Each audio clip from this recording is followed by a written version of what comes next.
जब किसी से यह बात पूछी जाती है कि सीएपीएफ वाली फ़ौज या राज्य की पुलिस किसे ज्वाइन करें, तो बताने वाले सिर्फ इतना ही बता पाते हैं कि सैलरी, पोस्टिंग, छुट्टी, कछुआ चाल, प्रमोशन, या फिर उन बातों को इतना भावनात्मक टच दे दिया जाता है कि कोई और प्रश्न अपने आप ही भस्म हो जाते हैं। इन सब के पीछे कुछ कारण हैं, जैसे ये बात सुनने वालों को अच्छी लगती है इसलिए ऐसे ही बताई जाती है, या फिर स्वतंत्र सोच का अतिक्रमण होना, क्योंकि एक इंसान की लाइफ इतनी बड़ी नहीं है कि वो सारे एक्सपेरिमेंट खुद के ऊपर कर ले। कुछ फैक्ट्स, भारत में केंद्र और राज्य सरकारों को मिलाकर कुल नियमित कर्मचारियों की संख्या 1.8 करोड़ से 2 करोड़ के बीच है। इनमें से सुरक्षा बल, जिसमें डिफेंस, राज्य पुलिस और सीएपीएफ मतलब केंद्रीय सशस्त्र पुलिस बल को शामिल किया जाता है, इनकी संख्या करीब 25 से 30% है। अनुमानित संख्या की बात करूं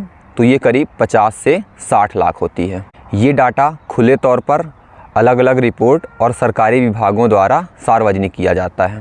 इस चर्चा में वो लोग बिल्कुल भी शामिल ना हो जो प्रतियोगी परीक्षाओं की तैयारी के शुरुआती दौर में हैं, और वो लोग भी शामिल ना हो जिन्हें ये लगता है कि लाइफ में सफल होने का एकमात्र साधन सरकारी नौकरी है। इसमें उन सभी लोगों का स्वागत है जो नौकरी को लाइफ का मात्र एक हिस्सा मानते हैं और आज की बदलती परिस्थितियों में रूढ़िवादी और पारंपरिक सोच पर प्रश्न करना उनका मौलिक अधिकार जैसा है। बहुत गहरी बात हो गई। जय हिंद दोस्तों, मैं हूं त्र्यंबकेश। मैं अंतर्राष्ट्रीय और पाताल जितने गहरे मुद्दों पे बात नहीं करता। मैं बात करता हूं उन छोटी और साधारण दिखने वाली बातों पर जो ज़्यादातर आकर्षक और उत्तेजित करने वाली नहीं होती हैं। एक छोटी सी सूचना, यदि आप लाइव में मेरे साथ जुड़ना चाहते हैं तो 17 फरवरी को मैं लाइव आने वाला हूं, आप उसमें जुड़ सकते हैं। चलिए आगे बढ़ते हैं। जो भी यूनिफॉर्म जॉब कर रहे हैं उनकी अपनी मजबूरियां हैं।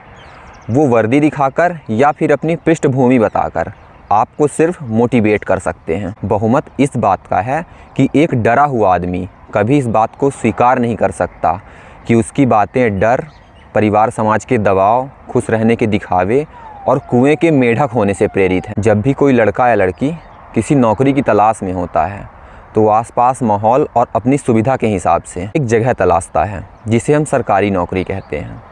ज़्यादातर इसमें ऐसा ही होता है कि लोग उस नौकरी के पीछे जाते हैं जो तुलनात्मक रूप से उन्हें ये लगती है कि औरों से ये आसान है। आम आदमी ज़्यादा की चाहत तो रखता नहीं, बस एक बार मिल जाए तो ये जन्म किसी तरह से पार हो जाएगा। नौकरी पाने के पहले और नौकरी पाने के बाद आप मनुष्य ही कहलाएंगे, और मनुष्य एक सामाजिक प्राणी है। सारी उम्र समाज के उस घिसे पिटे नज़रिए के हिसाब से ही वो अपनी लाइफ में आगे बढ़ता है, जहाँ ये सिद्धांत है कि समस्या से नज़रें चुराना सम्मान की बात है। पुलिस हो या फिर सीएपीएफ वाली फ़ौज, देश की व्यवस्था के लिए दोनों ही बहुत ज़रूरी हैं। एक बात ध्यान देने वाली है कि दोनों में ही कांस्टेबल पद के लिए न्यूनतम शैक्षिक योग्यता 10वीं पास और उम्र मात्र 18 वर्ष की मांगी जाती है। यदि आप इससे ज़्यादा परिपक्व हैं, खास तौर पर मानसिक रूप से, तो इन व्यवस्था की कठोरता का एहसास आपको नौकरी के 2-1 सालों में ही आसानी से हो जाएगा। ये मत कहना कि आज के समय नौकरी मिलती किसको है। एक बात को समझना कि स्कूल और कॉलेज की औपचारिक शिक्षा के बाद सबको ऐसा लगता है कि वो अपनी लाइफ में कुछ बहुत अच्छा करेगा, लेकिन वास्तविकता इससे बहुत हटकर है। सीएपीएफ वाली फ़ौज की बात करूं तो शुरुआत अनुशासन से किया जाना चाहिए। यहाँ ये भर भर के है, पुलिस में ये उतना नहीं है। इसीलिए जो सीएपीएफ में होता है उसे ऐसा लगता है कि पुलिस की लाइफ है वो कुछ आसान होती है। एक हद तक ये बात ठीक भी है। अभी इसमें दूसरे फैक्टर को बीच में नहीं ला रहा हूँ। कभी आपने ऐसा फील किया है कि प्रतियोगी परीक्षा की तैयारी के दौरान ऐसा लगता है कि पढ़ाई से कुछ समय के लिए दूर हो जाएं? जॉब में भी ऐसा ही होता है। महीने के आखिरी में मिलने वाली खुशी 1.5-2 साल होते होते न्यूट्रलाइज हो जाती है। सीएपीएफ वाले ये खुशियाँ ईएमआई और लोन में ज़्यादा ढूंढते हैं। यदि किसी को मिली हो तो मुझे भी बताना। पुलिस में भी महीने के आखिरी में कुछ पैसे मिलते हैं। इन्हें आम बोलचाल की भाषा में सैलरी कहा जाता है। इसकी तुलना में व्यस्तता ज़्यादा है। जब आपकी सर्विस 5-1 साल हो जाती है तब इसकी आदत हो जाती है। इसे जीवन का अटल सत्य मानकर आगे बढ़ना होता है। जो इस बात से इत्तेफाक नहीं रखते या किसी की बात उनके दिल में जख्म कर दे या अचानक से सैल्यूट लेने की चाहत जाग जाए। ये सब बातें दूसरे एग्ज़ाम की तैयारी करने के लिए मजबूर करती हैं। और मुझे नहीं लगता कि इस कंडीशन में आप किसी भी जॉब का परम आनंद ले सकते हैं। कई बार लोगों को ऐसा लगता है कि बताने वाले सरकारी नौकरी को जन्नत जैसा बताते हैं, लेकिन ये भाई साहब घोर निराशावादी हैं। कभी भी मोटिवेशन और पॉजिटिविटी की बात करते ही नहीं। ऐसा कुछ भी नहीं है, बस समझ का फेर है। मुझे एक बात समझ नहीं आती कि आसमान से गिरा खजूर में लटक जाता है, लेकिन सरकारी नौकरी ना पाने वाला सिर्फ दिहाड़ी मजदूरी कर सकता है। ये कैसे? दो कहानियाँ जो सत्य घटनाओं पर आधारित हैं। फ़ौज के एक मेरे मित्र हैं, वो गुजरात के रहने वाले हैं। राज्य पुलिस छोड़कर CAPF वाली फ़ौज को उन्होंने ज्वाइन किया।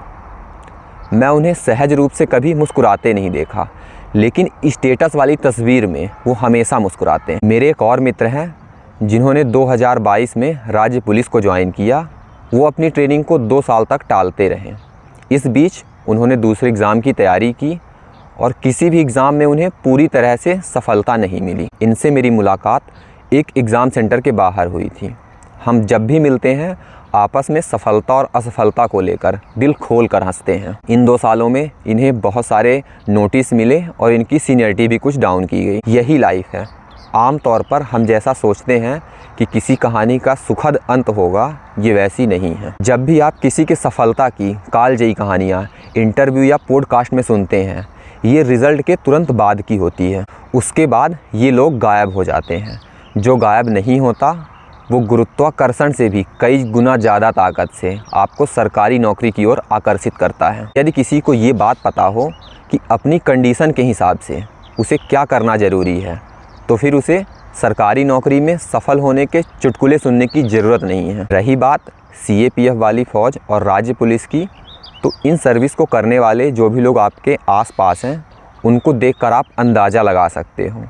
जब इसका वैल्यूएशन खुद से करना, तो उनके सर्विस के शुरुआती 8 से 10 साल ज़रूर ध्यान में रखना। बात याद रखना कि हर समस्या का हल मोबाइल में उल्टी किया हुआ ज्ञान नहीं होता। यदि आप अपने लिए इतना भी नहीं कर सकते तो लाइफ में आगे क्या कर पाओगे? बेशक आप समझदार हैं, लेकिन लाइफ के फैसले मजबूरी, दबाव और शो ऑफ से प्रेरित नहीं होंगे तो ज़्यादा अच्छे होंगे। सबके अपने अपने संघर्ष और अपनी अपनी दुनिया है। खुद से बात करने के लिए कभी समय निकालें। अभी कुछ देर में खेत के किनारे बैठूंगा।